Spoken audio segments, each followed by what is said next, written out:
Hello everyone. इस lecture में हम लोग superposition of two linearly polarised electromagnetic wave discuss करने जा रहे हैं। तो जो पहला केस हम कंसीडर करेंगे उसमें ये कंसीडर करेंगे कि इसमें दो वेव्स हैं E1 और E2। दोनों क्या है, जेड डायरेक्शन में प्रोपेगेट कर रहे हैं। उनकी फ्रीक्वेंसी क्या है, सेम है। और उनका इनिशियल फेज क्या है, θ1 और θ2 है। तो इस तरह के वेव को हम लोग लिख सकते हैं। पहले वेव को E1 equal to A1 cos kz minus omega T plus θ1 polarisation है अलॉन्ग एक्स का। वैसे दूसरे वेव का वेव फंक्शन हो गया E2 equal to A2 cos kz minus omega T plus θ2 X cap.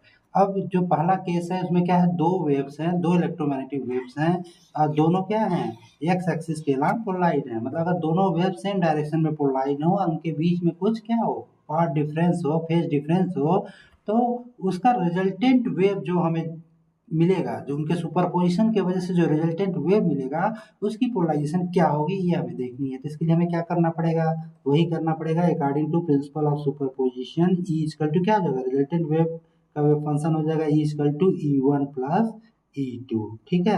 अब E1 और E2 की वैल्यू अगर हम यहाँ पे सब्स्टिट्यूट कर देते हैं तो हमें मिलता है क्या, A1 cos kz minus omega T plus θ1।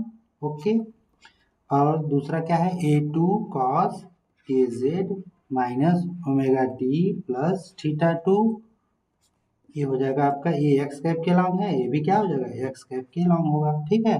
तो इसको इन जनरल अब अगर हम देखें कि इसको ब्रैकेट में लिख सकते हैं हम लोग A1 cos kz,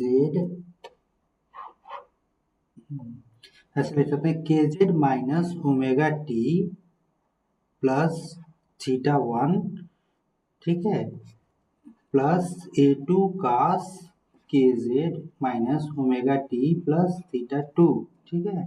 इसको ऐसे लिख सकते हैं और ओवरऑल दोनों का पोलराइजेशन क्या होगा, एक्स का। तो ये इसको हम इन जनरल लिख सकते हैं क्या, ये मान लीजिए पहले का A1 था, दूसरे का A2 था और दोनों का ये फेज कैसे वेरी कर रहा है ये टर्म्स बता रहे थे। तो इसको इन जनरल लिख सकते हैं E equal to A cos kz minus omega T और कुछ मान लीजिए उसका उस समय फेज है थीटा। तो इसको हम लोग लिख सकते हैं लॉन्ग एक्स कैप। इस तरह से हम देख रहे हैं कि अगर दो वेव सेम डायरेक्शन में पोलराइज हैं, उनके बीच में वाट एवर भी थीटा मतलब वाट एवर भी फेज डिफरेंस हो, तो वो क्या होगा, उसका जो रिजल्टेंट होगा वो क्या होगा, एक लीनियरली पोलराइज्ड वेव होगा। तो जो पहला केस हमने कंसीडर किया उसमें यह है कि अगर एक लीनियरली पोलराइज्ड वेव है और दूसरा लीनियरली पोलराइज्ड वेव है, तो दोनों के सुपरपोजिशन से जो रिजल्टेंट वेव बनेगा वो अभी क्या होगा, लीनियरली पोलराइज्ड वेव होगा अलोंग द सेम डायरेक्शन। ठीक है। अब हम लोग केस नंबर 2 कंसीडर करेंगे। कौन सा केस कंसीडर करेंगे, केस नंबर 2। केस नंबर 2, दूसरे केस में क्या है, अभी तक तो हमने देखा कि दोनों वेव क्या है, सेम डायरेक्शन में पोलराइज्ड हैं। ऐसे ये मान लीजिए क्या था, पहला था E1 था, वो किसके अलोंग पोलराइज्ड है, अलोंग एक्स एक्सिस। अब सपोज कीजिए जो दूसरा वेव है, ठीक है, जो दूसरा वेव है वो एक्स एक्सिस के अलोंग पोलराइज्ड होके क्या हो, वाई एक्सिस के अलोंग पोलराइज्ड हो। ठीक है। तो एक की पोलराइजेशन क्या है, मान लीजिए वर्टिकल है और दूसरे की मान लीजिए हॉरिजॉन्टल है। ठीक है। ये पोलराइजेशन E2 का क्या है, अलोंग ये वाई एक्सिस है। ठीक है, ये एक्स होगा ये वाई होगा। तो अगर एक वेव अलोंग एक्स एक्सिस है और दूसरी wave along Y axis polarised है, तो उनके रिजल्टेंट पोलराइजेशन क्या होगा इसे हमें देखना है। ठीक है। तो इसके लिए क्या करेंगे, पहले पहले हम लिखेंगे E1 वेव फंक्शन लिखेंगे। पहले वेव का क्या हो जाएगा, E1 equal to A1 cos kz minus omega T. ठीक, ऐसे लिख सकते हैं। मान लीजिए इसका इनिशियल फेज 0 है। ठीक है, एक्स कैप ऐसे लिख दिया।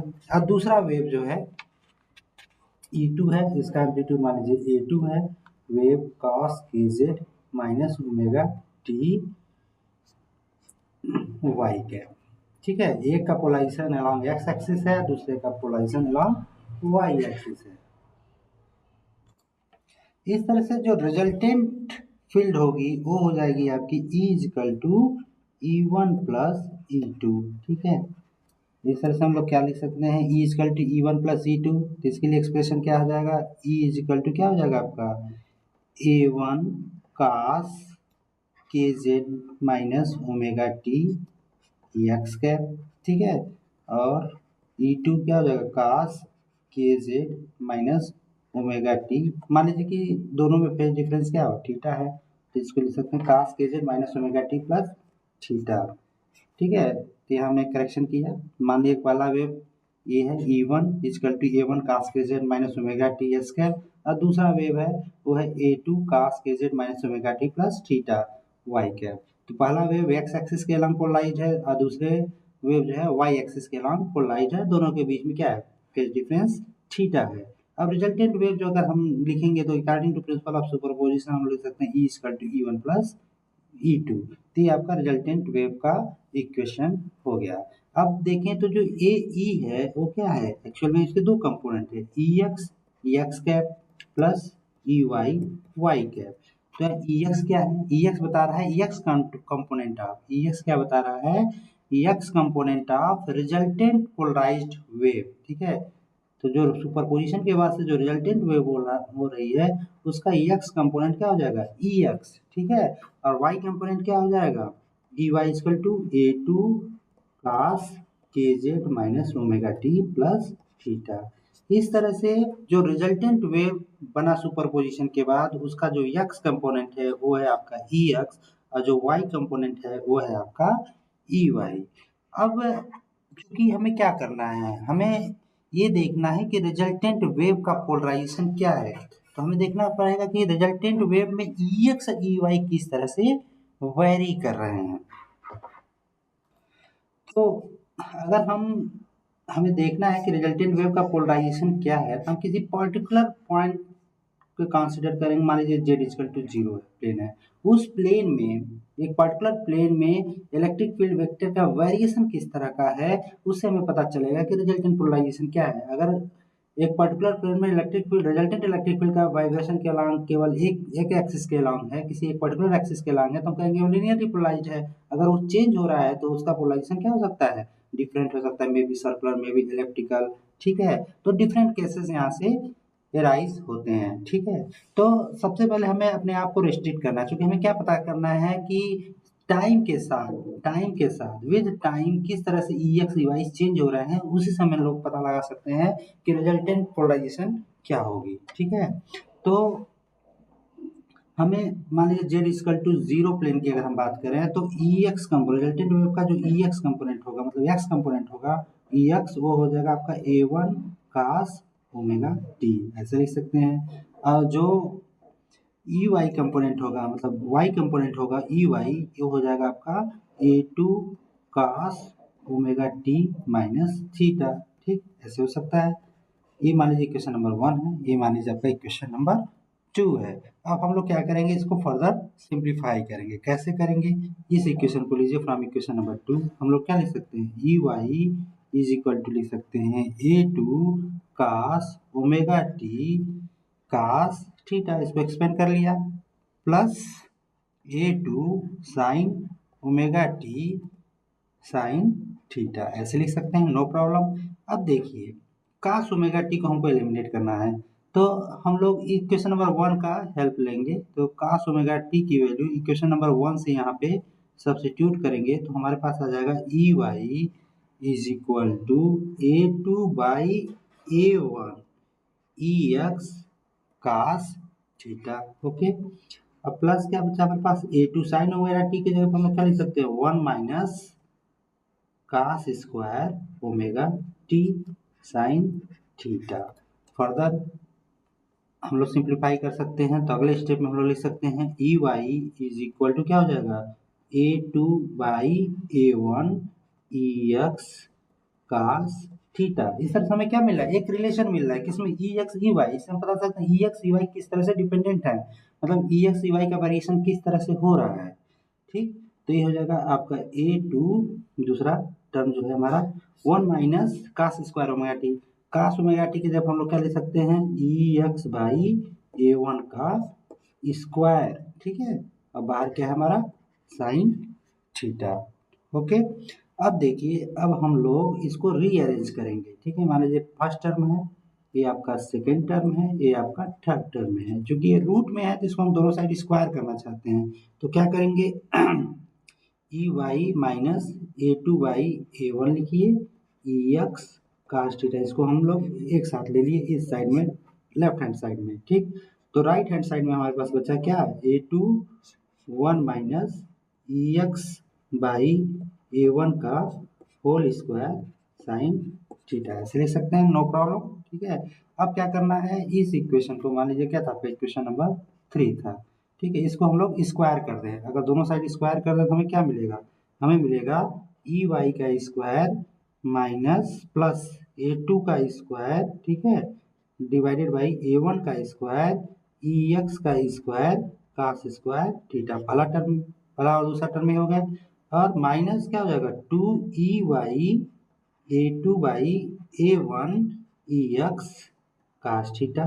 ठीक है, दोनों साइड हमने क्या कर दिया है, स्क्वायर कर दिया ना, दोनों साइड स्क्वायर कर दिया, तो स्क्वायर करने के बाद जब ब्रैकेट खोलेंगे तो इस तरह का टर्म आएगा। दूसरे साइड क्या हो जाएगा, ए टू का square sine square theta, bracket में हो जाएगा वन माइनस ई एक्स का स्क्वायर बाई ए वन का स्क्वायर। ठीक, तो इसको फर्दर सिंप्लीफाई करते हैं, इसको लिख सकते हैं ए टू का स्क्वायर साइन स्क्वायर थीटा, ये हो गया पहला टर्म राइट हैंड साइड में, दूसरा टर्म हो जाएगा आपका ए टू का स्क्वायर बाई ए वन का square sine square theta E X का स्क्वायर। ठीक, तो अगर हम देखें तो ये वाला टर्म और ये वाला टर्म अगर एक साथ लाएं तो हमारे पास क्या बचेगा, हमारे पास बचेगा ई वाई का स्क्वायर, इन दोनों को साथ लाएंगे तो क्या है, cos square theta plus sine, ये कॉमन ले लेंगे ना, यहाँ पे क्या आ जाएगा, ए टू का स्क्वायर बाई ए वन का स्क्वायर, और ई एक्स स्क्वायर को हमने कॉमन ले लिया, क्या बचा, cos square theta plus sine square theta, ऐसे लिख सकते हैं। और अगला टर्म जो बचा हमारे पास minus two E Y A two by A one E X cos theta, और क्या बचा हमारे पास, A two square sine square theta. अब cos square theta plus sine square theta की वैल्यू क्या होती है, 1 होती है, तो हम लोग लिख सकते हैं ई वाई का स्क्वायर प्लस ए टू का square divided by A one का स्क्वायर ई एक्स का स्क्वायर, ये हो जाएगा माइनस दूसरा टर्म हो जाएगा two E Y A two by A one, ठीक है, ई एक्स कास थीटा, और इधर क्या बचा हमारे पास, A two square sine square theta. अब क्या करिए, ए टू स्क्वायर से डिवाइड कर दीजिए, यहाँ आ जाएगा ई वाई का स्क्वायर बाई ए टू का स्क्वायर, एक टर्म कट जाएगा। ठीक है, ये टर्म ए टू क्या हो जाएगा आपका, ए टू का स्क्वायर से डिवाइड करेंगे तो ए टू कट जाएगा, नीचे क्या हो जाएगा आपका, ए टू आ जाएगा, और ए टू स्क्वायर यहाँ पे डिवाइड करेंगे तो ये कट जाएगा। तो अगला टर्म हमारे पास जो एक्सप्रेशन आ रहा है वो हो रहा है आपके पास, क्या आ रहा है, ई एक्स का square divided by A one का स्क्वायर प्लस ई वाई का square divided by A two का square is equal to sine square theta plus, इसको इस साइड में ले आते हैं, ठीक है, दूसरे साइड में, तो क्या बच जाएगा, two E X E Y cos theta divided by A one A two. तो ये इक्वेशन जो बन के आया, ठीक है, ये क्या बता रहा है, relation between E X E Y and theta, मतलब अगर दो वेव्स ई वन और ई टू हैं, और दो वेव्स ई वन और ई टू थे, ठीक है, तो उनका रिजल्टेंट वेव में जो बन के तैयार हो रहा है उसका जो एक्स कंपोनेंट था ई एक्स और वाई कंपोनेंट था ई वाई, और जो ई वन और ई टू के बीच में जो फेज डिफरेंस था थीटा, उन तीनों के बीच में जो रिलेशन बन के आ रहा है ये आ रहा है। तो ये इक्वेशन बता रहा है कि किस तरह ई एक्स मतलब एक्स कंपोनेंट, मतलब आपका क्या है, मान लीजिए रिजल्टेंट वेव बना, रिजल्टेंट वेव बना आपका, अब हमें नहीं पता कि इसकी किस तरह से पोलराइजेशन चेंज हो रही है, ठीक है, लेकिन इसके एक्स कंपोनेंट और वाई कंपोनेंट किस तरह से थीटा पे डिपेंडेंट है, उसे हम बता सकते हैं कि आपका रिजल्टेंट पोलराइजेशन क्या है। ठीक है, तो अब ये जो इक्वेशन बन के आया, तो इसमें बहुत सारे केस हो सकते हैं, ये तो केस नंबर 2 है, तो पहला ये हो सकता है, पहला, ठीक है, पहला क्या हो सकता है कि अगर मान लीजिए दोनों के बीच में थीटा फेज डिफरेंस क्या हो, जीरो, पहला पर्टिकुलर केस, अगर दोनों वेव जो E1 और E2 हमने कंसीडर किया और थीटा इक्वल टू 0, इस इक्वेशन को मान लीजिए क्या, इक्वेशन नंबर 4 मान लीजिए, ठीक है। तो थीटा इक्वल टू अगर 0 है तो उस केस में क्या हो जाएगा, आपका जो इक्वेशन बन के आएगा वो हो जाएगा E X square by A1 का स्क्वायर प्लस EY का स्क्वायर बाई A2 का स्क्वायर, और साइन थीटा का थीटा इक्वल टू 0 तो हो जाएगा आपका 0, और ए बचेगा आपका 2EX EY divided by A1 A2, ठीक है। अगर दो वेव्स एक दूसरे से परपेंडिकुलर पोलराइज है और उनके बीच में क्या है, फेज डिफरेंस 0 हो, तो उस केस में क्या हो जाएगा, आपका ये इक्वेशन बन के आएगा E X by A1 plus EY by A2 का स्क्वायर इज इक्वल टू 0, ठीक है। इसका मतलब ये आया कि E X by A1 is equal to, ये आएगा ना माइनस साइन के साथ आएगा, ठीक है। ये आएगा आपका E X by A1 minus EY by A2। इस तरह से हम देख रहे हैं कि इसको ऐसे भी रीअरेंज कर सकते हैं, EY इज इक्वल टू क्या हो जाएगा आपका, EY इक्वल टू हो जाएगा A2 बाई A1 EX, ठीक है। ये रिलेशन हमारे पास आया EY और EX में। अगर हमें देखा तो किस तरह का रिलेशन है, Y equal to MX type का रिलेशन है। मतलब ये बता रहा है कि जो आपका EY और EX का मतलब ये EY है आपका और EX है, अगर इसको हम प्लॉट करें इनके बीच में रिलेशन को, तो कुछ इस तरह का रिलेशन मतलब इक्वेशन आएगा, ठीक है। EY EX को का जो रिलेशन है EY EX का, तो उसका प्लॉट कुछ इस तरह का आएगा। ये क्या बता रहा है, ये बता रहा है कि जो रिजल्टेंट E है उसका डायरेक्शन क्या है, ये है। ये कौन सा डायरेक्शन हो सकता है, मान लीजिए क्या है, रिजल्टेंट वेव का थीटा डैश मान लीजिए पोलराइजेशन है, ठीक है, ऐसा हो सकता है। तो जो एक स्ट्रेट लाइन पे आ रहा है ना, मतलब EY EX और EY का जो एक लोकस है वो किस पे आ रहा है, एक स्ट्रेट लाइन पे आ रहा है। इसका मतलब क्या है कि रिजल्टेंट वेव लीनियरली पोलराइज्ड है, मतलब इलेक्ट्रिक फील्ड का ऑसिलेशन जो आ रहा है एक पर्टिकुलर डायरेक्शन मतलब एक लाइन के अलोंग आ रहा है, तो हम कह सकते हैं कि रिजल्टेंट वेव क्या है आपका, लीनियरली पोलराइज्ड है। अब आती है कि थीटा कितना, थीटा डैश कितना होगा, मतलब उनके बीच में फेज कितना होगा, तो मतलब रिजल्टेंट वेव का पोलराइजेशन किस एंगल पे होगा, तो वो निकलेगा आपका tan inverse E Y by E X से, ठीक है। और E Y by E X क्या है, tan inverse A2 by A1। इस तरह से अगर हम इनिशियल एम्पलीट्यूड पता है तो हम बता सकते हैं कि रिजल्टेंट पोलराइजेशन क्या होगी। दूसरा केस कंसीडर करते हैं, सेम वही चीज़ है कि मान लीजिए E1 जो है x डायरेक्शन में पोलराइज था, E2 जो है y डायरेक्शन में पोलराइज था, दोनों के बीच में फेज डिफरेंस क्या था, थीटा। अगर ये पहले केस में हमने देखा कि थीटा इक्वल टू क्या था, 0 था। अगर थीटा इक्वल टू क्या हो, n पाई हो, तो उस केस में क्या होगा, उस केस में अगर theta equal to n pi की वैल्यू अगर हम सब्स्टिट्यूट करते हैं, तो हमारा जो रिजल्टेंट इक्वेशन बन के आता है वो आता है ई एक्स का स्क्वायर डिवाइडेड बाई A1 का स्क्वायर प्लस EY का स्क्वायर डिवाइडेड बाई A2 का square minus 2EX EY A1 A2, और ये आएगा आपका cos n पाई, और ये वाला टर्म का साइन थीटा n पाई से क्या हो जाएगा, 0 हो जाएगा, ठीक। तो अगर इसको हम लोग further theta theta equal to क्या है, n पाई है, जहाँ n की वैल्यू क्या है आपकी, 0 हो सकती है, 1 हो सकती है, 2 हो सकती है, ठीक है। तो इसको हम लोग फर्दर लिख सकते हैं ऐसे कि cos n पाई की वैल्यू क्या होगी, cos n पाई की वैल्यू होगी -1 टू पावर n हो जाएगी, ठीक है। इसको हम लोग लिख सकते हैं इस इक्वेशन को ई एक्स का स्क्वायर बाई A1 का स्क्वायर प्लस EY का स्क्वायर बाई A2 का square minus 2EX EY A1 A2 cos n pi की जगह हम लिख सकते हैं -1 to power n equal to 0।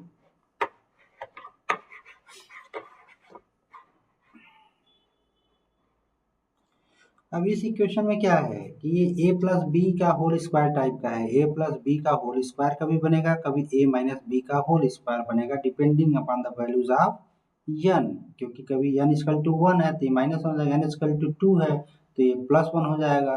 तो इस इक्वेशन को हम लोग लिख सकते हैं किस तरह से, इस तरह से लिख सकते हैं E X by A one, मतलब इसको ये रिलेशन जो है सिंप्लीफाई हो जाएगा इस फॉर्म में, minus minus 1 to the power n E Y by A two, ठीक है, और होल का स्क्वायर, ऐसे लिख सकते हैं इक्वल टू 0। ठीक, तो इसको हम लोग फर्दर लिख सकते हैं क्या, E X by A one is equal to क्या लिख सकते हैं, minus 1 to the power n divided by E Y by A two, ऐसे लिख सकते हैं। या इसको हम लोग लिख सकते हैं क्या, E Y by E X, ठीक है, E Y by E X is equal to क्या हो जाएगा, minus 1 to the power n A two A one.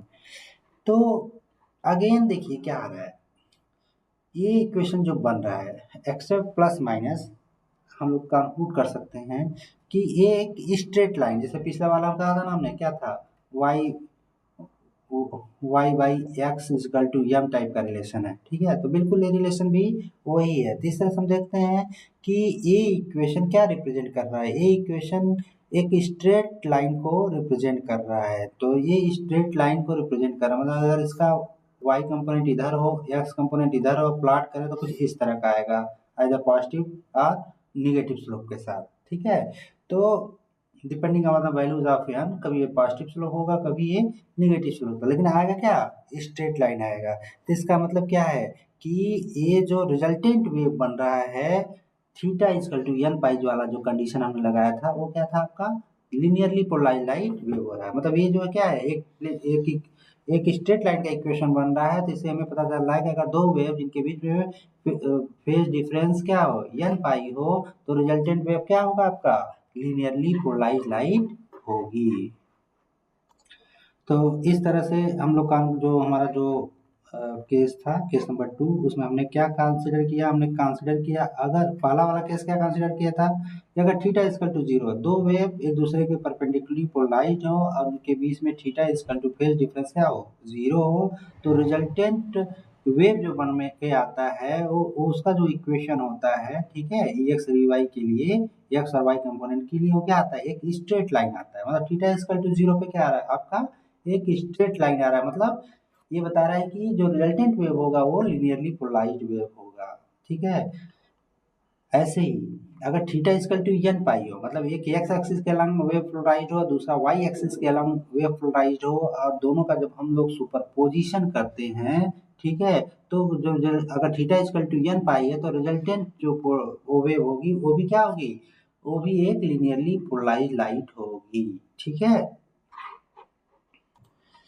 ये तीसरा केस कंसीडर करते हैं। पहले वाले में हमने देखा क्या था, थीटा इक्वल टू 0, फिर दूसरे वाले में हमने देखा थीटा इक्वल टू n पाई। तो तीसरे केस को हम लोग कंसीडर करें, थीटा इक्वल टू क्या हो, 2n प्लस 1 पाई बाई 2 हो, ठीक है, जहाँ n की वैल्यू क्या हो सकती है, 0 1 2। अगर ये कंडीशन है तो हमारा रिजल्टेंट वेव का क्या आएगा, अगर ये वैल्यू हम सब्स्टिट्यूट करते हैं, तो अगर 2n प्लस 1 पाई बाई 2 अगर cos थीटा में सब्स्टिट्यूट करते हैं तो ऑब्वियसली ये आपका आएगा 0 आ जाएगा, ठीक है। और साइन थीटा पे अगर 2n प्लस 1 पाई बाई 2 की वैल्यू सब्स्टिट्यूट करते हैं तो ये आ जाएगा आपका 1। तो हमारा जो रिजल्टेंट इक्वेशन आएगा वो हो जाएगा E X square by A one square plus E Y का स्क्वायर बाई ए टू का स्क्वायर इज इक्वल टू 1।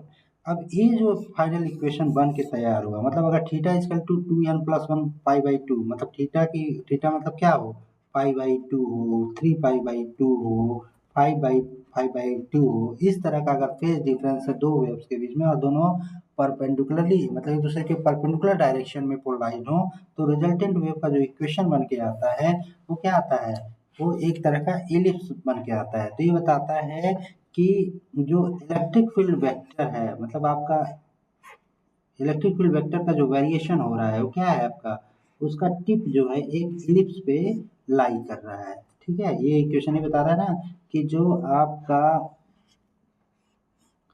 जो सॉरी ये आपका ऐसे बनेगा ना, एक्स एक्सिस में, अगर ये आपका एक्स एक्सिस है, ये आपका वाई एक्सिस है, तो क्या बताता है कि इलेक्ट्रिक फील्ड का जो टिप है, electric field resultant electric field है, मतलब ई एक्स ई वाई कंपोनेंट के साथ वो किस पे लाई कर रहा है, वो एक इलिप्स पे लाई कर रहा है, ठीक है, मतलब उसका लोकस क्या है, एक इलिप्स है, मतलब ये टाइम के साथ कैसे वेरी करेगा, फिर ये वेरी कर रहा है आपका एक इलिप्स पे, ठीक है, एक इलिप्स पे वेरी कर रहा है। तो मतलब इलिप्स इलिप्स के जो बाउंड्री है उस पे मूव कर रहा है इसका टी, तो हम लोग बोल सकते हैं कि resultant polarisation will be elliptically polarised light, ठीक है। अब बट एक और कंडीशन हो सकता है, अगर A1 इक्वल टू क्या हो जाए, A2 हो जाएगा, तो रिजल्टेंट वेव क्या हो जाएगा, सर्कुलरली पोलराइज हो जाएगा।